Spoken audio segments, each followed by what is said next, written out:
Hello everyone, welcome back to my channel. तो मैंने some basic concept of chemistry के दो वीडियोस अपलोड कर दिए हैं, पार्ट 1 और पार्ट 2। पार्ट 1 में हमने ये सारे टॉपिक्स कवर किए हैं और पार्ट 2 में ये। तो अब हम पार्ट 3 में ये सारे टॉपिक्स कवर करते हैं। तो सबसे पहला जो टॉपिक है वो है डाल्टन एटॉमिक थ्योरी। अब इसके नाम से ही पता चल रहा है डाल्टन एटॉमिक थ्योरी, यानी कि जो एटॉमिक थ्योरी है वो डाल्टन ने दी है। तो इसका जो पहला पॉइंट है वो ये है कि मैटर एटम से मिलकर बना है। अब जैसे ये पेन है, मैं इसे मैटर कह सकती हूँ क्योंकि इसके अंदर कुछ मास है और ऑक्यूपाई कर रहा है कुछ स्पेस, तो ये मैटर है। और मैटर के अंदर क्या है? Indivisible atom. इनडिविजिबल का मतलब जिसे आगे फर्दर डिवाइड ना किया जा सके। एटम को डिवाइड किया जा सकता है इलेक्ट्रॉन प्रोटॉन न्यूट्रॉन में, पर जब ये थ्योरीज नहीं आई थी, इलेक्ट्रॉन की डिस्कवरी नहीं हुई थी, प्रोटॉन की डिस्कवरी नहीं होती, तो डाल्टन एटॉमिक थ्योरी के अकॉर्डिंग जो एटम है वो इनडिविजिबल है। तो मैटर कंसिस्ट इनडिविजिबल एटम। और जो सेकंड पॉइंट है वो ये है, कोई भी कंपाउंड जब फॉर्म होता है जब different element of atom combine करते हैं, यानी कि अलग अलग एलिमेंट के जो एटम हैं वो फिक्स्ड रेशो में कंबाइन होते हैं, तब जाके कोई कंपाउंड बनता है। लेट्स से वाटर का एग्जांपल देखते हैं, हाइड्रोजन प्लस ऑक्सीजन। यहाँ पे एक हाइड्रोजन का एलिमेंट है और ऑक्सीजन का, तो ये 2:1 में कंबाइन हुए बाय मास, तो तब जाके एक कंपाउंड बना। तो इसका सेकंड पॉइंट ये है। और थर्ड पॉइंट ये है, जब केमिकल रिएक्शन होती है और जो उसमें एटम इन्वॉल्व होते हैं, ना ही उन्हें क्रिएट किया जा सकता है ना ही डिस्ट्रॉय किया जा सकता है। अब थर्ड पॉइंट ये है कि अब मैंने दो एटम लिए सिल्वर का, यहाँ पे एक सिल्वर का एटम लिया और यहाँ पर सिल्वर का ही एटम लिया, दो एटम लिए सिल्वर के, तो जो इनकी जो प्रॉपर्टीज़ और मास है वो दोनों सेम होंगे, ये डाल्टन एटॉमिक थ्योरी ने बोला। तो अब अगर मैं गोल्ड और सिल्वर लेती हूँ तो इनके जो है अलग अलग होंगे, डिफरेंट प्रॉपर्टीज़ होंगी और डिफरेंट मास होंगे। तो मैं पूरा रिवाइज करा देती हूँ एक बार। डाल्टन एटॉमिक थ्योरी का पहला point, matter consist indivisible atom. और सेकंड पॉइंट है, compound are formed when atom of different element combined in fixed ratio. Third point है, chemical reaction involve reorganization of atom, they are neither created nor destroyed in a chemical reaction।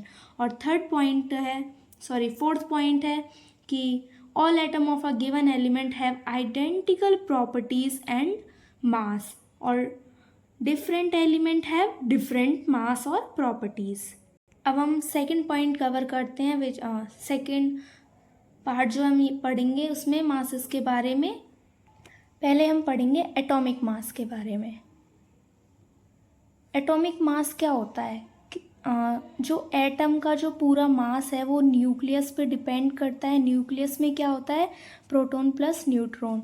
तो मैं कह सकती हूँ कि जो atomic mass है वो प्रोटॉन प्लस न्यूट्रॉन होगा, तो ऐसे ही एटॉमिक मास फाइंड होता है।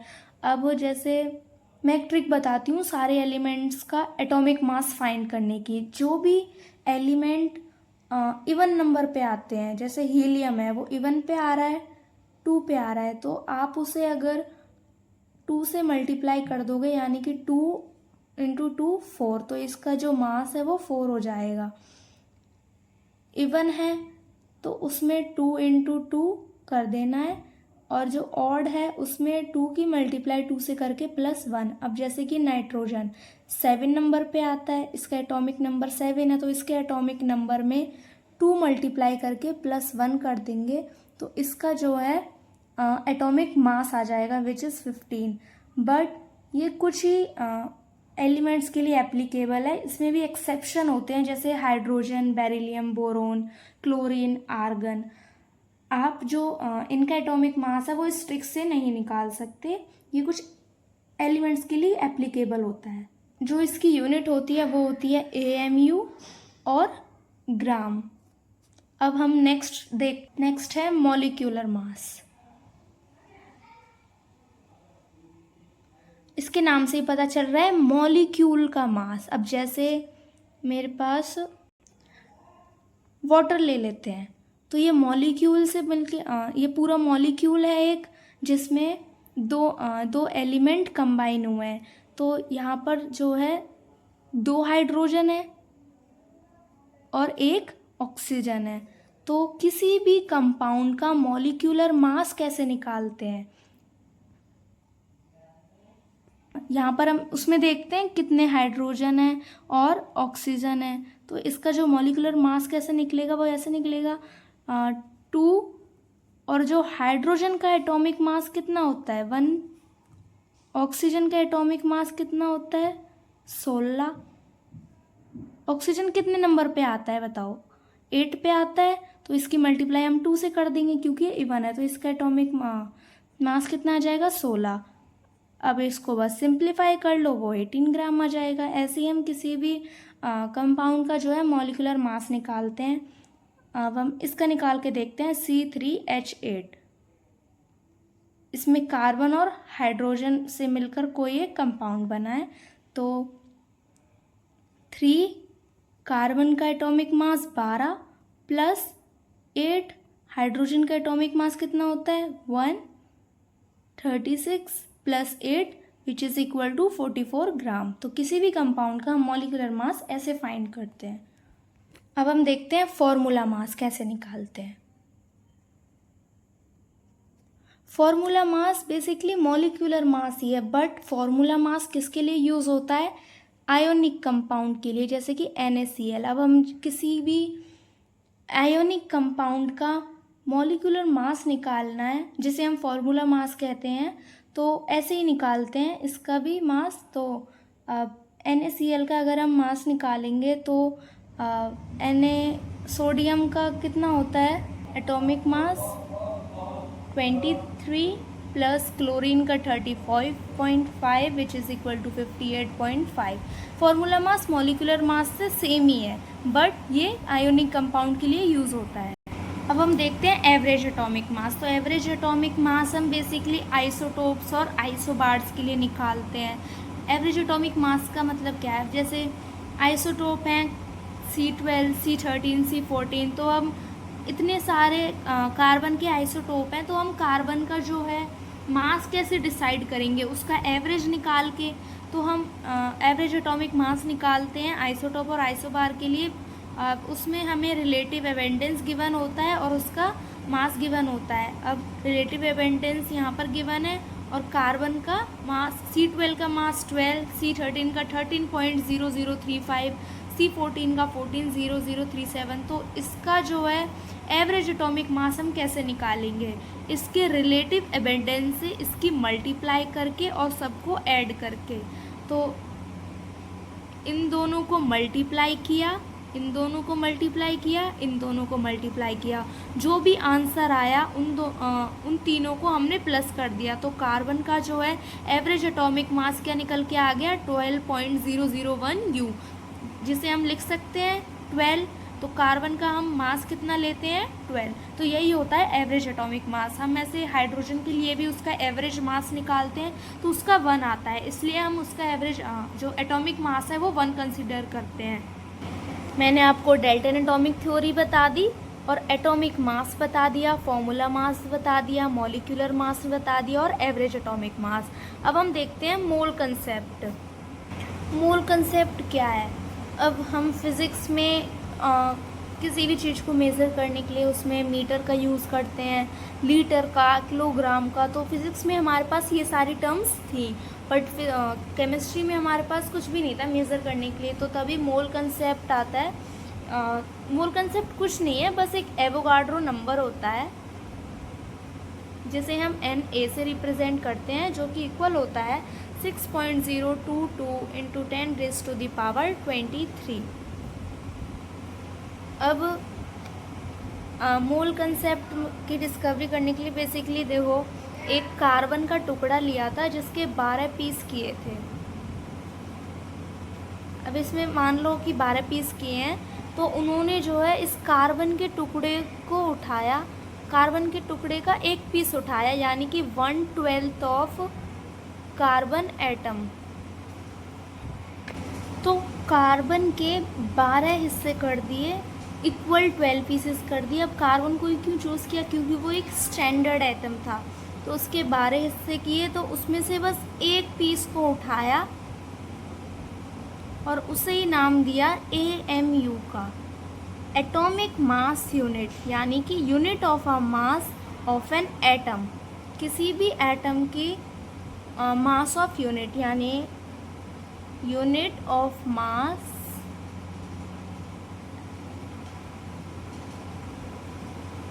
ऑफ एन एटम, तो यही होता है AMU। अब हीलियम, AMU का मतलब क्या है, यानी कि हीलियम का जो मास है वो 4 होता है, तो 4 AMU का मतलब क्या है, यानी कि जो हीलियम है वो 4 गुना भारी है कार्बन के एक टुकड़े से। कार्बन की एक स्लाइस उठाई और एक तरफ हीलियम, तो जो हीलियम है वो 4 गुना भारी है कार्बन के एक टुकड़े से।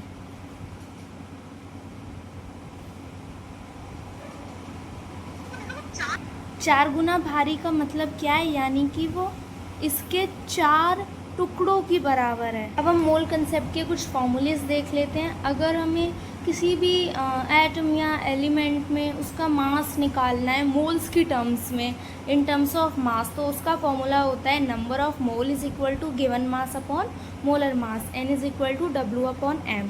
अगर हमें वॉल्यूम के टर्म्स में निकालना है तो n is equal to given volume upon 22.7 at standard temperature pressure.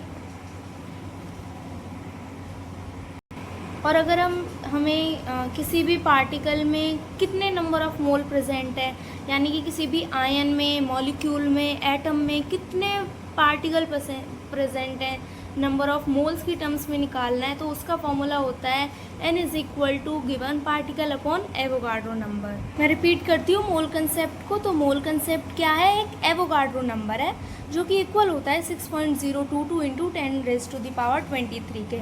अब मैंने मोल कंसेप्ट के आपको कुछ फॉर्मूलेज बताए इन terms of moles, in terms of mass. अगर हमें इन टर्म्स ऑफ मास में निकालना है कि उसमें कितने नंबर ऑफ मोल प्रेजेंट है, तो उसका फॉर्मूला होता है number of moles is equal to given mass upon molecular mass. अब किसी भी particle, in terms of particle में निकालना है कि उसमें किसी भी आयन में, मॉलिक्यूल में, एटम में कितने नंबर ऑफ मोल्स प्रेजेंट है पार्टिकल के टर्म में, तो उसका फॉर्मूला होता है n is equal to given particle upon Avogadro number. और जो थर्ड फॉर्मूला है वो ये है, वॉल्यूम में निकालना है हमें नंबर ऑफ मोल्स कितने प्रेजेंट हैं, तो उसका फॉर्मूला होता है number of moles is equal to given volume upon 22.7 litre. आपको बस ये 3 फॉर्मूले याद करने हैं मोल कंसेप्ट के लिए। मास के लिए n is equal to W upon m, particle के लिए given particle upon Avogadro number, volume के लिए वॉल्यूम अपॉन 22.7 लीटर। और मैंने AMU के बारे में बताया कि AMU बेसिकली है क्या। तो कार्बन के जब हम 12 टुकड़े करते हैं इक्वल 12 पीसेस, तो जो उसका जो एक एटम है, जो एक पीस है वो हीलियम के 4 गुना भारी आता है, यानी कि जो हीलियम का मास है वो 4 गुना इक्वल है कार्बन के 4 एटम से। तो AMU होता क्या है, unit of mass of an atom, atom की एक मास के यूनिट होती है। अगर आपको मोल कंसेप्ट से रिलेटेड क्वेश्चन सॉल्व करना चाहते हैं तो आप मुझे कमेंट में बताना, मैं आपको क्वेश्चन भी प्रोवाइड कर दूंगी। एक क्वेश्चन कर ही लेते हैं। देखो, calculate the number of moles in 49 gram of H2SO4। अब आपको 49 ग्राम से ही पता चल गया होगा, यहाँ पे ग्राम आ रहा है, यानी कि मास की बात हो रही है। तो हमें कौन सा फॉर्मूला लगाना है, मास वाला। तो n is equal to W upon m। तो हमें जो गिवन है मास वो है 49 ग्राम और H2SO4। अब हमें इस पूरे कंपाउंड का मॉलिक्यूलर मास निकालना है, तो कैसे निकालेंगे, 2 इंटू 1, और सल्फ़र का होता है 16 इंटू 4, जो कि इक्वल आ जाएगा 98 के। तो बस इन दोनों को डिवाइड किया और नंबर ऑफ मोल्स निकल गए मास की टर्म में 0.5 मोल। अब नेक्स्ट क्वेश्चन भी मैं करा देती हूँ। Calculate number of atom in 0.2 mole of sodium. अब इसको देख के ही पता चल रहा है 0.2 मोल ऑफ सोडियम, यहाँ पे पार्टिकल की बात हो रही है। तो यहाँ पे पार्टिकल वाला फॉर्मूला लगेगा। बेसिकली यहाँ पे जो 0.2 है वो n की वैल्यू गिवन है हमें, तो n is equal to given particle upon Avogadro number. n की वैल्यू 0.2, गिवन पार्टिकल हमें इसमें निकालने हैं कि 0.2 मोल ऑफ सोडियम में कितने पार्टिकल प्रेजेंट हैं। तो एवोगाड्रो नंबर इसके डिवाइड में तो इधर p आ जाएगा और नंबर ऑफ एटम्स निकालने हैं, तो 12.004 इंटू 10⁻22 हमारा आंसर हो जाएगा। यानी कि सोडियम के एटम में 12.044 इंटू 10⁻22 पार्टिकल्स प्रेजेंट हैं। अगर आपको इस टॉपिक पे और भी क्वेश्चंस चाहिए इस तरीके के तो कमेंट करना। अब हमने मोल कंसेप्ट देख लिया, अब हम देखते हैं परसेंटेज कॉम्पोजिशन क्या होता है। Percentage composition is the percentage of each element in a compound by mass. Percentage composition क्या होता है, किसी भी कंपाउंड में जो एलिमेंट्स हैं उनका मास निकालना। अब जैसे H2SO4 है, हमारे पास क्वेश्चन आ जाता है कि H2SO4 एक कंपाउंड है, हमें उसमें हाइड्रोजन का परसेंटेज कॉम्पोजिशन निकालना है, सल्फर का परसेंटेज कॉम्पोजिशन निकालना है और ऑक्सीजन का परसेंटेज कॉम्पोजिशन निकालना है। तो उसका फॉर्मूला जो होता है परसेंटेज कॉम्पोजिशन का वो होता है N × M और M। यहाँ पर जो N है वो है गिवन एलिमेंट का मास, और इसमें 100 भी आता है इंटू 100, क्योंकि परसेंटेज निकाल रहे हैं तो 100 तो आएगा ही, और यहाँ पे होता है उस कंपाउंड का टोटल मास। तो एक क्वेश्चन करते हैं, जैसे H2SO4 है, हमें इसमें सल्फर, हाइड्रोजन और ऑक्सीजन का परसेंटेज कॉम्पोजिशन निकालना है। तो परसेंटेज कॉम्पोजिशन ऑफ सल्फर का मास रखेंगे 32 और इस पूरे का मास कितना आता है 98, तो 98 से डिवाइड करेंगे और इंटू 100। और परसेंटेज ऑफ हाइड्रोजन निकालने के लिए हाइड्रोजन का मास कितना होता है 1, और यहाँ पे 2 से मल्टीप्लाई करेंगे क्योंकि यहाँ पर 2 हाइड्रोजन है और इसका टोटल मास 98 इंटू 100। अब आप इसे आगे सॉल्व कर लेना। और परसेंटेज ऑफ ऑक्सीजन निकालने के लिए ऑक्सीजन का मास कितना होता है 16, और यहाँ पे क्या है 4 ऑक्सीजन, तो 4 से मल्टीप्लाई करेंगे। इस पूरे जो कंपाउंड है इसका जो मॉलिक्यूलर मास है वो 98 और इंटू 100, तो ऐसे ही निकालते हैं परसेंटेज कॉम्पोजिशन। अब ये वाला क्वेश्चन है, calculate the percentage by weight of potassium in potassium dichromate. अब हम पोटेशियम डाइक्रोमेट में हमें पोटेशियम का परसेंटेज कॉम्पोजिशन निकालना है। अब कुछ क्वेश्चन में जो है एलिमेंट का जो हमारे पास मास गिवन होता है, तो पोटेशियम डाइक्रोमेट क्या होता है K2Cr2O7, तो हमें इसमें पोटेशियम के लिए परसेंटेज कॉम्पोजिशन निकालना है। तो सबसे पहले हम क्या करेंगे, इस पूरे कंपाउंड का क्या निकालेंगे मॉलिक्यूलर मास, तो पोटेशियम का निकालना है। तो पोटेशियम का कितना होता है 39, यहाँ पोटेशियम है तो 2 से मल्टीप्लाई करेंगे K2, और जो इसका पूरा मॉलिक्यूलर मास आया वो 294 into 100 which is equal to 78 into 294 into 100, और पोटेशियम का जो परसेंटेज कॉम्पोजिशन है वो आ जाएगा 26.53। बेसिकली परसेंटेज कॉम्पोजिशन ये है किसी भी कंपाउंड में जो एलिमेंट है वो कितना परसेंट यूज़ हुआ है वही होता है परसेंटेज कॉम्पोजिशन। अब हमने परसेंटेज कॉम्पोजिशन भी देख लिया, अब हम देखते हैं एम्पेरिकल फार्मूला।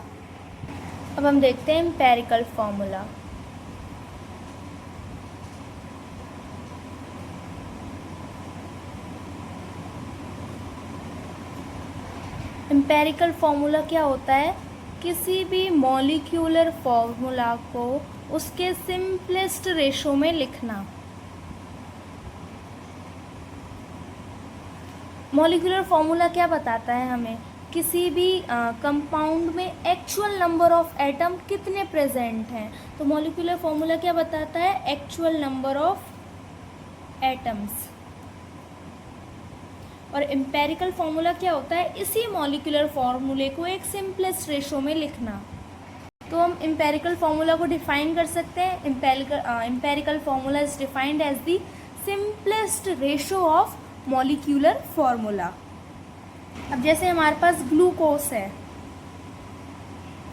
C6H12O6, तो ग्लूकोज का हम जो ये फॉर्मूला लिखते हैं ना, वो मॉलिक्यूलर फार्मूला होता है, और इसका जो एम्पेरिकल फार्मूला होगा वो होगा CH2O।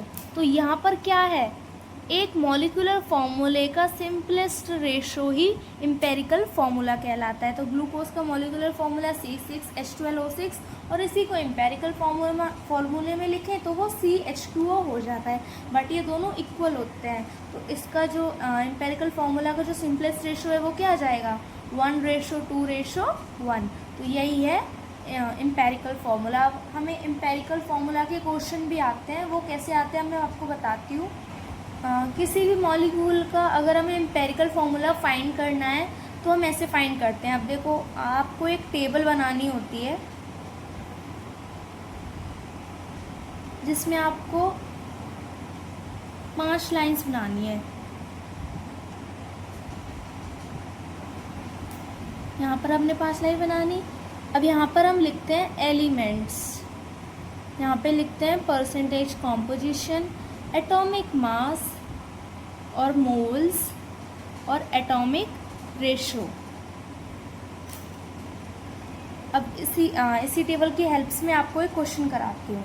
हमारे पास एलिमेंट गिवन है कार्बन, हाइड्रोजन, ऑक्सीजन।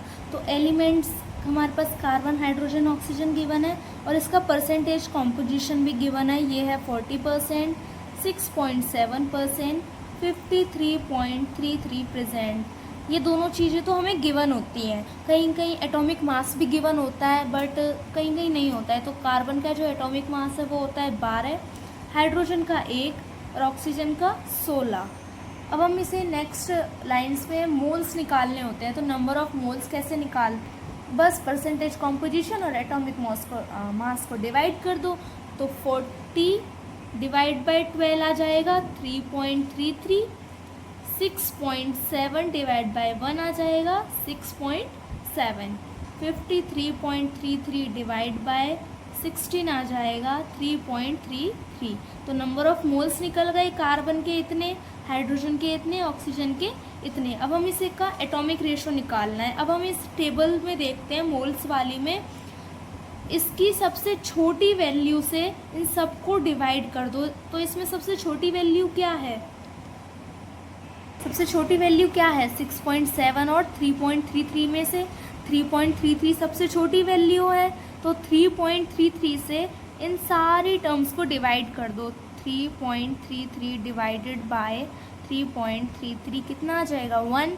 अब 6.7 को भी कर दो डिवाइड बाय 3.33, 2.5, 3.33 डिवाइडेड बाय 3.33, 1। 2.5 को मैं यहाँ पे बेसिकली 2 लिख सकती हूँ। तो यही आ गया इसका एम्पेरिकल फार्मूला। तो CHO, कार्बन कितना 1, हाइड्रोजन 2, ऑक्सीजन 1। तो इसका जो एम्पेरिकल फार्मूला है वो आ जाएगा CH2O। एम्पेरिकल फार्मूला निकालने के कुछ क्वेश्चंस भी होते हैं। अब किसी भी क्वेश्चन में अगर हमें मॉलिक्यूलर फार्मूला गिवन है तो उसमें हम नंबर ऑफ़ मोल्स निकाल के एम्पेरिकल फार्मूला फाइंड कर सकते हैं। और मॉलिक्यूलर फार्मूला का मास गिवन है तो n निकाल के एम्पेरिकल फार्मूला का मास लगा सकते हैं। मैं उसी फार्मूले से आपको करके दिखाती हूँ। जैसे मॉलिक्यूलर फार्मूला निकालना है, हमें यहाँ पे मॉलिक्यूलर फार्मूला निकालना है। तो एम्पेरिकल फार्मूला हमें गिवन होगा CH2O, और नंबर ऑफ़ मोल्स हम निकाल लेंगे उसमें जो क्वेश्चन में गिवन होगा। तो मॉलिक्यूलर फार्मूला आ जाएगा C2H4O2। ऐसे ही हम मास के लिए निकाल लेते हैं। तो उस फार्मूले से इजी है, बट क्वेश्चन ज़्यादा इस टेबल से आते हैं जो मैंने अभी आपको टेबल कराई थी। मैंने आपको एम्पेरिकल फार्मूला बता दिया। अब हम आगे बढ़ते हैं नेक्स्ट टॉपिक पे, विच इज़ स्टोशियोमेट्री। तो स्टोशियोमेट्री क्या होता है, अब हम स्टोशियोमेट्री को देखो ब्रेक करते हैं। स्टोशियोमेट्री, स्टोशियो का मतलब होता है एलिमेंट और मेट्री का मतलब होता है मेज़रमेंट। तो स्टोशियोमेट्री क्या है, measurement of element. Stoichiometry is defined as the measurement of element. तो स्टोशियोमेट्री में स्टोशियोमेट्री जो है वो डील्स करता है किसी भी रिएक्शन में उसके रिएक्टेंट और प्रोडक्ट के मासेस, वॉल्यूम, उसमें जो भी इन्वॉल्व होता है। तो stoichiometry deals with the calculation of masses, sometime volume of the reactant and product. तो स्टोशियोमेट्री मैंने आपको बता दिया। अब हम इसके कुछ रूल्स जानते हैं कि स्टोशियोमेट्री के क्वेश्चंस को हम सॉल्व कैसे करते हैं। तो जो पहला रूल होता है, पहला रूल है जो हमें इक्वेशन गिवन है सबसे पहले उसे बैलेंस करते हैं, उसके बाद हम लिखते हैं कि हमें गिवन क्या है और फाइंड क्या है। जब हम गिवन और फाइंड के बीच में रिलेशन निकालेंगे तब हमारा स्टोशियोमेट्री निकल के आता है। अब आपको ऐसे समझ नहीं आ रहा होगा, मैं आपको क्वेश्चन से समझाऊंगी। तो स्टोशियोमेट्री जो है हमें क्या बताता है, ratio of number of moles. तो stoichiometry tells about the ratio of number of moles, moles का रेशो बताता है। तो मैंने आपको रूल्स बताए कि सबसे पहले जो इक्वेशन है उसको बैलेंस करना है और गिवन और फाइंड के बीच में रिलेशन कुछ भी लगा के रिलेशन फाइंड करके उसमें से क्वेश्चन मतलब क्वेश्चन को सॉल्व करना होता है। तो मैं आपको एक क्वेश्चन करके दिखाती हूँ स्टोशियोमेट्री का। तो क्वेश्चन है, calculate the mass of carbon dioxide formed when 16 gram methane burn. हमें कार्बन डाइऑक्साइड का मास निकालना है जब 16 ग्राम मीथेन बर्न होता है। तो सबसे पहले हम क्या देखते हैं कि हमारी जो इक्वेशन है वो बैलेंस है या नहीं है। अब हम देखते हैं बैलेंस है या नहीं है कि यहाँ एक कार्बन बैलेंस है, ऑक्सीजन हाइड्रोजन यहाँ पर, मतलब ये पूरी इक्वेशन जो है वो पूरी बैलेंस है। तो बैलेंस है। अब हम देखते हैं हमें गिवन क्या है। तो गिवन क्या है, 16 ग्राम मीथेन और निकालना क्या है, कार्बन डाइऑक्साइड। तो हमें रिलेशन मिल गया मीथेन और कार्बन डाइऑक्साइड के बीच में। मैं आपको एक बात और बता दूं, यहाँ पे जो ऑक्सीजन के आगे ये 2 लगा है ना, कुछ भी जो भी नंबर लगे होते हैं हम इन्हें स्टोशियोमेट्रिक कोफिशिएंट कहते हैं। क्या कहते हैं, स्टोशियोमेट्रिक कोफिशिएंट। यहाँ पर बताओ मेरे को कि कार्बन डाइऑक्साइड में कितने स्टोशियोमेट्रिक कोफिशिएंट है, 1 है और यहाँ पर भी 1 है। तो इक्वेशन को बैलेंस करने के बाद हमने रिलेशन फाइंड किया गिवन और फाइंड के बीच में, यानी कि 16 ग्राम मीथेन हमें गिवन है और कार्बन डाइऑक्साइड हमें निकालना है, यानी कि 16 ग्राम मीथेन पर कितना कार्बन डाइऑक्साइड रिलीज़ होगा। तो सबसे पहले हम मीथेन के नंबर ऑफ मोल्स निकाल लें। तो नंबर ऑफ मोल्स कैसे निकालते हैं किसी भी मास के टर्म्स में, तो given mass upon molecular mass. तो जो मीथेन का जो पूरा मास है वो कितना होता है, 16, और गिवन कितना है, 16। तो इसमें जो मोल्स हैं वो कितने आ गए, 1 मोल। बिल्कुल सही आया है 1 मोल। देखो यहाँ पर 1 ही लगा हुआ है, यानी कि इसका स्टोशियोमेट्रिक कोफिशिएंट जो है 1 है, यानी कि 1 mole of methane 2 mole of oxygen के साथ कंबाइन करके 1 मोल ऑफ कार्बन डाइऑक्साइड बनाता है और 2 मोल ऑफ वाटर बनाता है। तो ये हमें मोल्स के टर्म में दिया है, पर जब 16 ग्राम मीथेन बर्न करेगा ऑक्सीजन के साथ तो कितना कार्बन डाइऑक्साइड रिलीज़ होगा, ये हमें ग्राम्स की टर्म में निकालना है। अब हम यहाँ पर निकाल लें नंबर ऑफ मोल्स कितने हैं। तो N is equal to given mass upon molecular mass. तो नंबर ऑफ मोल्स कितने हैं, यहाँ पर 1 है, जिसे हम स्टोशियोमेट्रिक कोफिशिएंट भी कहते हैं।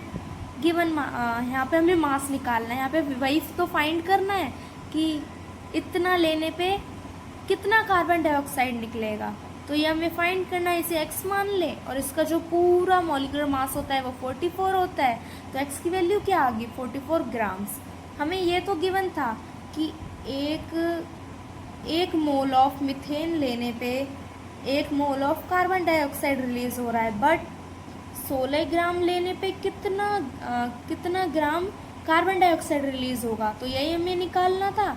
इन दोनों के बीच का हमने रिलेशन लगाया और नंबर ऑफ मोल्स निकाल दिए ग्राम्स की टर्म में। तो 16 ग्राम जब हम मीथेन लेंगे तो कार्बन डाइऑक्साइड कितना रिलीज होगा, 44 ग्राम। तो इसी तरीके से हम ये सारे क्वेश्चन सॉल्व करने हैं। सबसे पहले हमें इक्वेशन को बैलेंस करना है, देन गिवन और फाइंड के बीच में रिलेशन निकाल के फॉर्मूला लगाना है नंबर ऑफ मोल्स का, और उसके बाद जो है आंसर निकल जाएगा। ये बात ध्यान रखना, ये जो है स्टोइचियोमेट्रिक कोफिशिएंट होता है।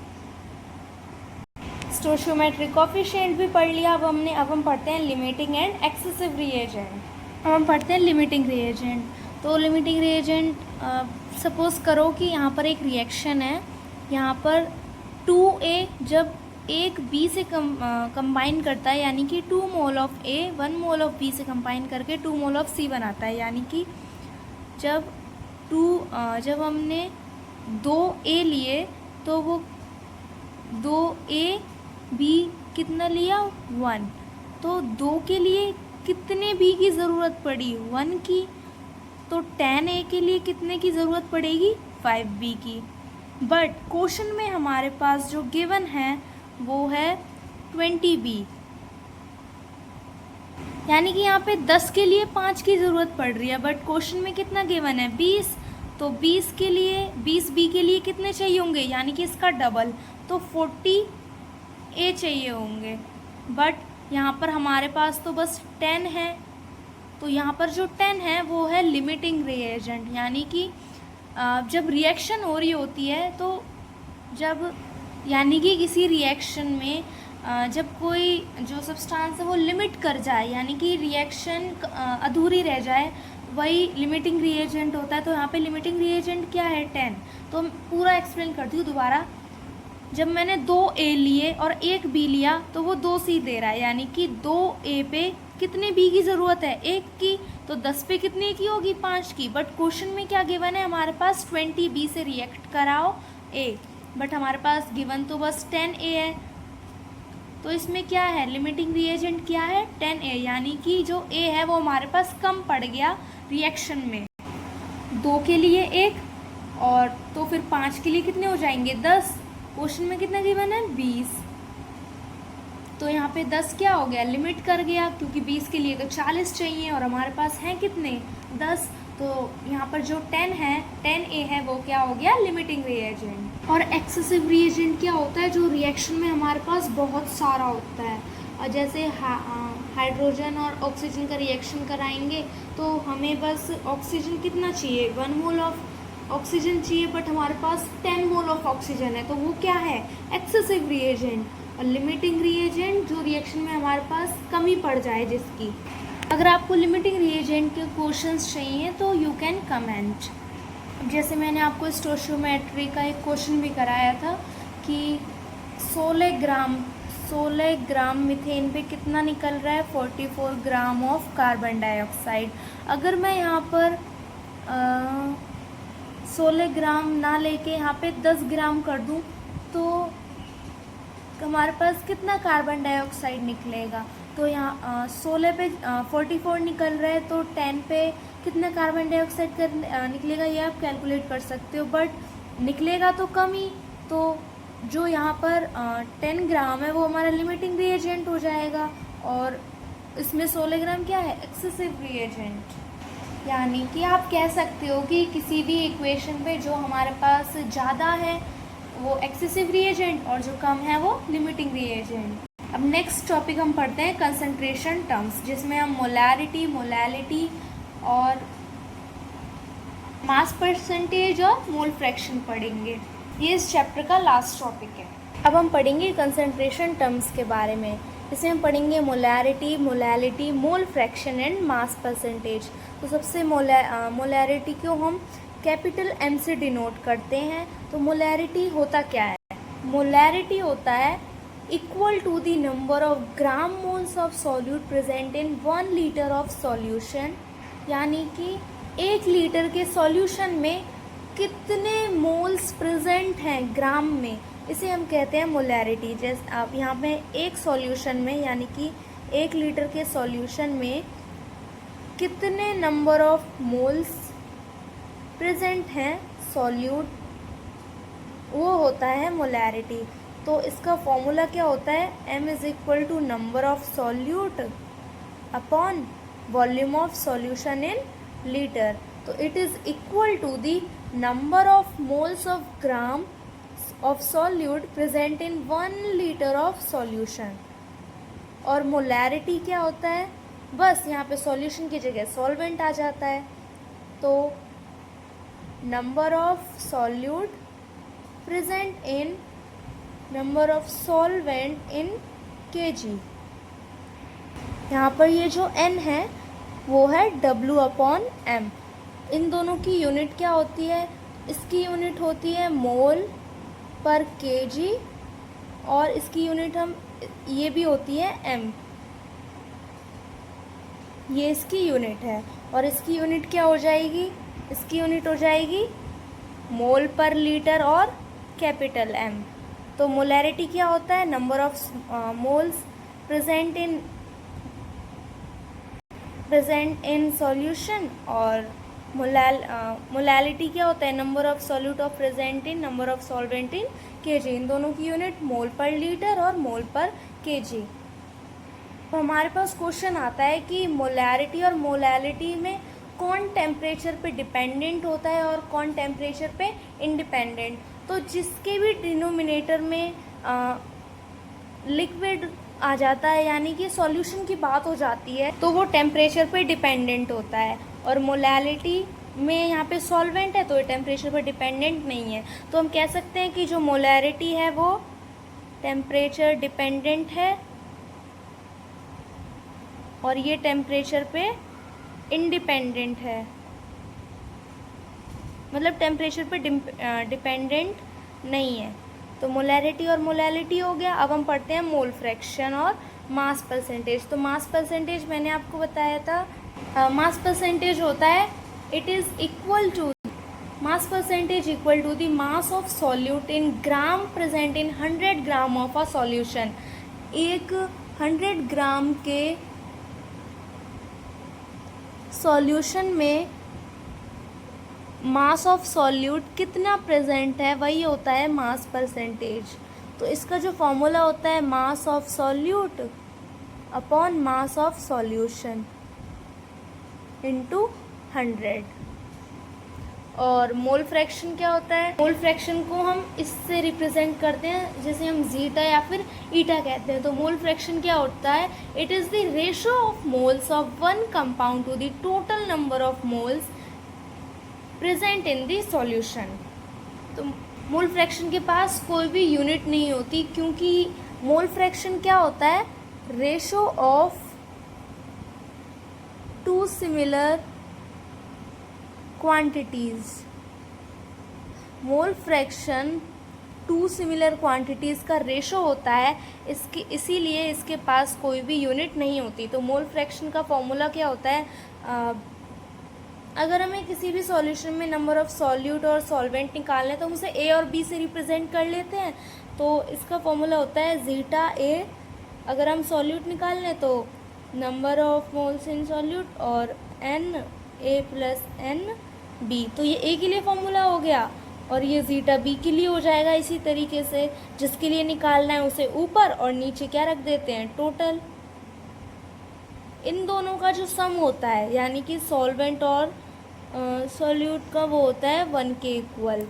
तो मैं इसके रिपीट कर देती हूँ, molarity, molality, mole fraction, mass percentage. Molarity क्या होता है, number of solute present in solution litre में, यानी कि कितने सॉल्यूट प्रेजेंट हैं सॉल्यूशन में, वही होता है मोलैरिटी। मोलैलिटी क्या होता है, बस सॉल्यूशन की जगह सॉल्वेंट आ गया। इसकी यूनिट मोल पर लीटर, मोल पर केजी। टेम्परेचर डिपेंडेंट होता है, टेम्परेचर पर डिपेंड नहीं होता है। मोल फ्रैक्शन क्या होता है, ratio of two similar quantities, इसलिए इसकी कोई यूनिट भी नहीं होती। और इसका जो फॉर्मूले हैं वो ये होते हैं। और मास परसेंटेज क्या होता है, मास परसेंटेज होता है mass of solute present in 100 gram of solution. इसका फॉर्मूला होता है mass of solute upon mass of solution into 100%। तो this was the whole video about remaining topics of some basic concept of chemistry. तो अगर आपको कोई भी doubt आया हो तो आप कमेंट सेक्शन में टाइप करना। और आपको इनसे रिलेटेड अगर क्वेश्चन चाहिए तो आप मुझे बताना। अगर आपको वीडियो अच्छी लगी हो तो लाइक, शेयर और सब्सक्राइब करना।